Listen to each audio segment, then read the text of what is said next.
লাল বাদশাহবাবু বাজার থেকে নিয়ে এসছে কচি কচি সজনের ডাঁটা।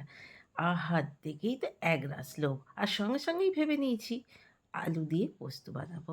ডাঁটাগুলোকে কেটে ভালো করে ধুয়ে নিয়েছি এবং আলু আর টমেটো কুচিয়ে নিয়েছি, দিয়ে ভালো করে জলে ধুয়ে রেখে দিয়েছি এবং কড়াইতে একটু বেশি করে তেল দিয়ে একটু পাঁচফোড়ন দিয়ে টমেটো আলুটাকে ভালো করে দিয়ে স্বাদ অনুযায়ী নুন দিয়ে দিলাম।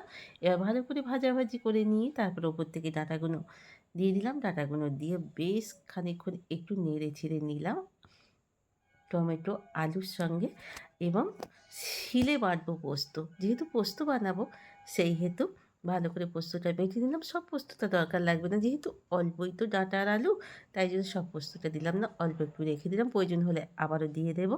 তো ভালো করে ভাজাভাজি হয়ে গেলে, সুসিদ্ধ হয়ে গেলে ওপর থেকে দিয়ে দেবো অবশ্যই একটু সর্ষের তেল। তো তাহলে আজকে রেডি হয়ে গেল ভীষণ স্বাদের, এই সময় অ্যান্টিপক্স বলা হয় সজনের ডাঁটা, সজনে ফুল খাওয়া খুবই ভালো।